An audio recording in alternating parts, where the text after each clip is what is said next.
I'm number 4 of 12 children in my family. But I grew up as 4 of 5 until I was 16. When I was 16 years old, my parents adopted and I became 4 of 8. But because my older sisters no longer lived at home, it felt a whole lot more like becoming 1 of 5. 2 years later, we adopted again and I became 4 of 11. But still feeling a lot like 1 of 8. 2 years after that, we adopted for the 3rd time and I became 4 of 12, still functioning in many ways as 1 of 9. And yet, no one acknowledges the adoptions of my 7 siblings might have affected me. I went on to become a post-adoption therapist and a licensed clinical social worker. Living life with my siblings made me realize there was nothing I was more passionate about than providing support to children who were in foster care or adopted.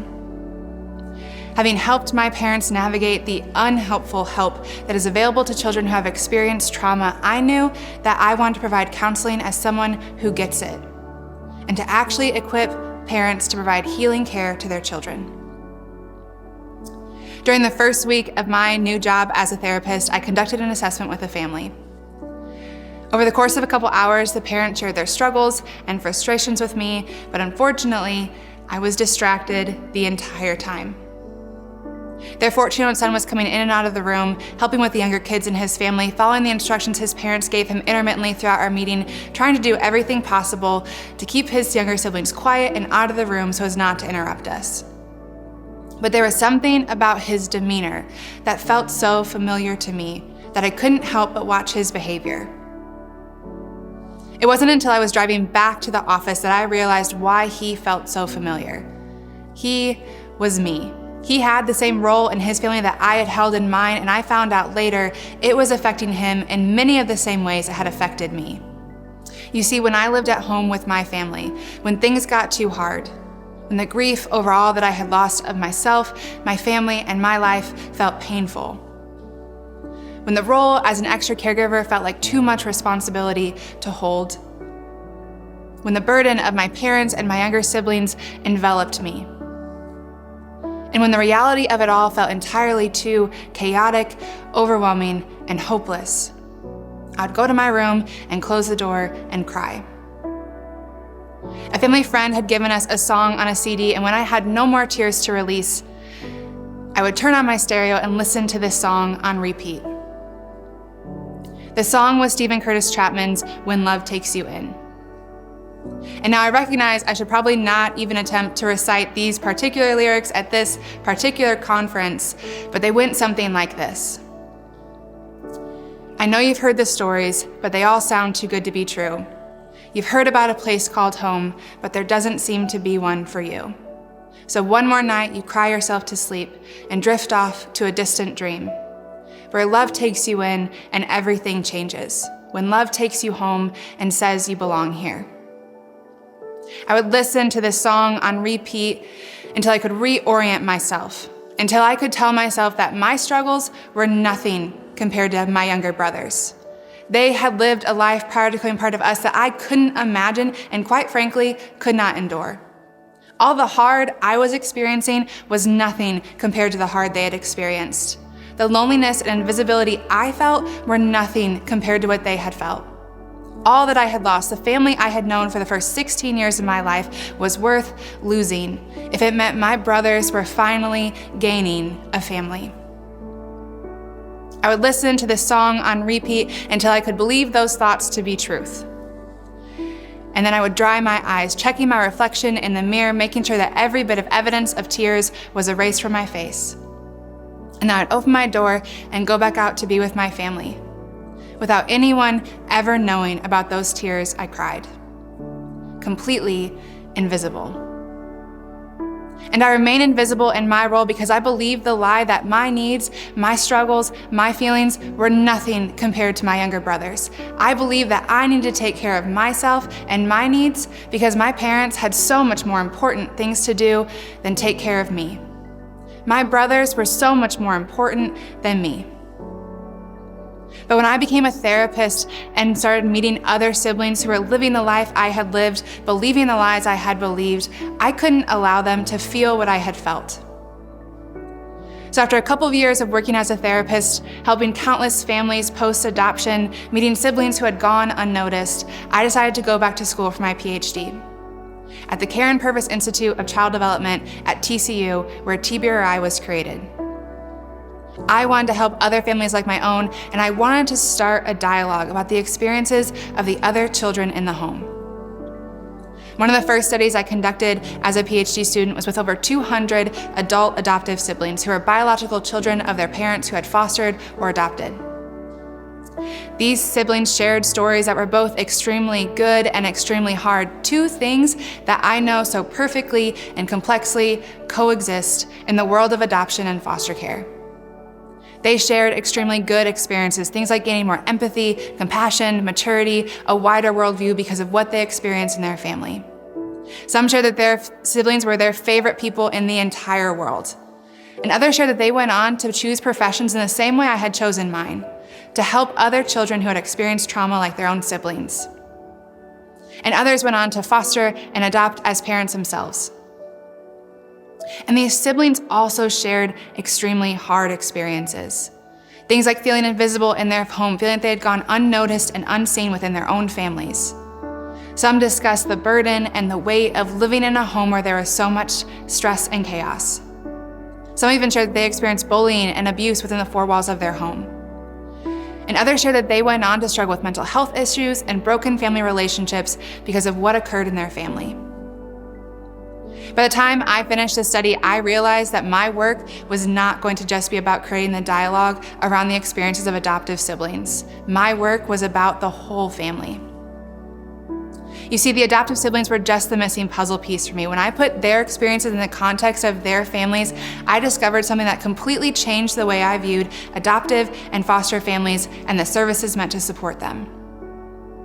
From my research, I learned that siblings can feel invisibility and parentification, which is being an extra caregiver in their families or an emotional support to their parents. They can act as a mediator and perfectionist, trying to do everything possible to minimize the burden felt in their families. And they can experience secondary traumatic stress and loss within the four walls of their home. And then you have the other children in the home, the children who are adopted or in foster care. And you've heard about their experiences earlier today, the effects of trauma on their brains and bodies, their own grief and loss, their struggles with attachment. And these members of the family can not only have the experiences of being adopted or in foster care, but they can also hold some of the roles of being an adoptive sibling depending on the family structure. And then you have the parents, who are often overwhelmed, stressed, burnout, and exhausted because they feel unequipped and unsupported in providing the necessary care to their children. And that's just the individuals that make up the family. That's not even taking into consideration the dynamics between those individuals. My point is this: every member of the family can struggle. The whole family is affected by the experiences within the family. And this makes so much sense. Families are complexly and inherently connected emotionally. Every member affects and is affected by the other members of the family. We just can't help it. And yet, all of our supports, all of our services are focused solely on the child who is adopted or in foster care. And this sole focus is a disservice to every member of the family, including the child who's adopted or in foster care. With all the services focused on them, they are unintentionally being blamed and feeling shame for being the problem in the family. But this child is not the problem. I went on to do more research to figure out what the problem was, what set families apart. And what I learned is that it doesn't matter how many children you have, the number of adopted children versus biological children, the age differences, the age of your children at the time of adoption, birth order changes, the trauma histories. None of those things matter. What matters is the way your family communicates. From my research, I learned that siblings who are in families where they feel like they can share their thoughts and feelings freely, openly, and honestly, and those thoughts and feelings are received well by their family members, these siblings felt the most connected in their families, had the closest sibling relationships, were the most satisfied in their families, and had the most positive views of adoption. Because of the research results that I found, I wanted to learn more about family communication, so I dug into the literature. And I found that children who are adopted into families with this type of communication also have less adjustment problems and less behavioral struggles. And this makes so much sense. this type of communication is TBRI. This type of communication creates felt safety. It's part of healthy attachment. Family members feel safe sharing what's happening in their brains, their thoughts and feelings, ideas, beliefs, vulnerabilities, insecurities. And these thoughts and feelings are received well by the other members of the family. You see, when we're able to share our thoughts and feelings verbally in safe relationships, these thoughts and feelings don't come out behaviorally. My research finding gave me all the hope because you can change the way you communicate. You can't change the age differences of your children or the trauma histories of your children, but you can build healthier communication habits in your home that breed felt safety and connection. So how do you do this? How do you build this type of home with this healthy communication? I have 5 strategies for you. The foundation is mindfulness. This is part of the TBRI connecting principle. Before we can ever have effective communication, we have to first be mindful of our own mental and emotional states, know our triggers, and know what to do to regulate ourselves and actually do it. And as a caregiver, mindfulness takes it a step further, being aware of your family members, being attuned and aware of their mental and emotional states. This means that when your child is struggling or feeling overwhelmed and isn't yet able to verbally state that, you're attuned to that overwhelm and you're able to come alongside them and support them in managing those feelings. Mindfulness takes a whole lot of practice, but it is so worth the work to create this habit. The next 2 strategies are 2 supports, 2 things to do consistently over time to improve communication in your family. The first is modeling openness. If we want our family members to be open and honest with us, we have to first demonstrate that it is safe, normal, and comfortable to share our feelings and thoughts with each other. Parents are often the means through which their children learn. They are the models for their children. So try at least once a day to be open and honest about a thought or feeling you're having. Maybe you create a ritual around the dinner table where you share something good about your day or something hard about your day. Or maybe it's just as simple as the next time you're feeling stressed or overwhelmed, instead of displacing that stress onto something or someone else, you take a moment and recognize that you're feeling stressed. Identify that stress. Verbally state what you're going to do to manage that stress and actually do it. The second strategy is asking questions. Your family needs to know that you are interested in actually knowing what's happening in their lives, not just managing the next crisis.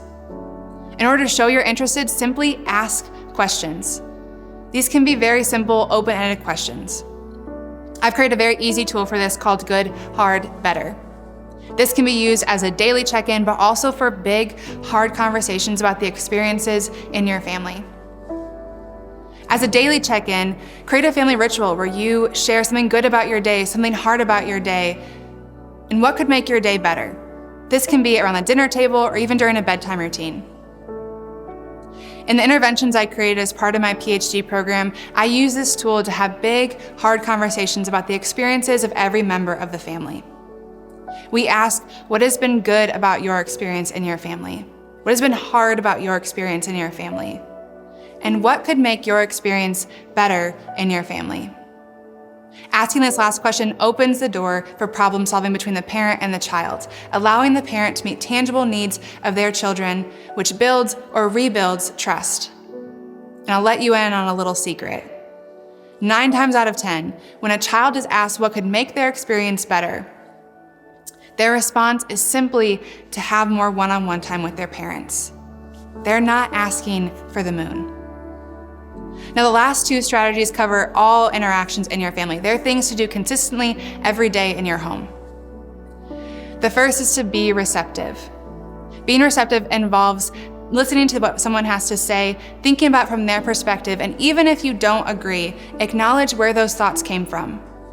Being receptive requires empathy and compassion. It involves putting yourself in someone else's shoes. In families, it is impossible to always agree. There are too many personalities, opinions, and experiences. And sometimes we unintentionally start an argument or silence a family member simply because we don't stop to pause and think about it from their perspective. So start to pay attention to how receptive you are in the conversations in your home.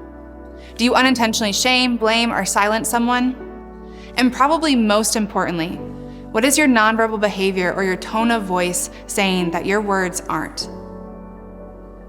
The last strategy is affirming preciousness. This is something we talk about in TBRI often. Children who are adopted or in foster care often hold false beliefs that they are unloved, unwanted, not good enough, unworthy. And these beliefs stem from their histories. Adoptive siblings who feel invisible in their families can also hold these same beliefs.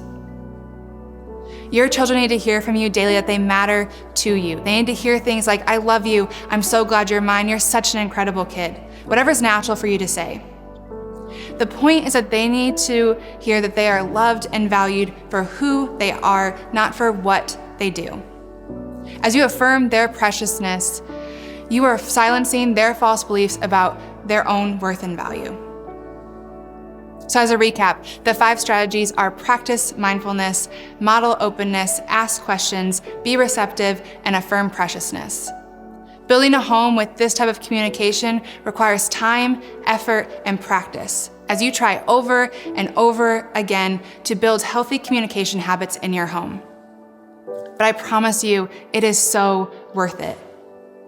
Because these are the homes where every member of the family feels loved, seen, and valued. These are the homes where every member of the family has felt safety and feels connected to the other family members. These are the homes where the whole family can thrive.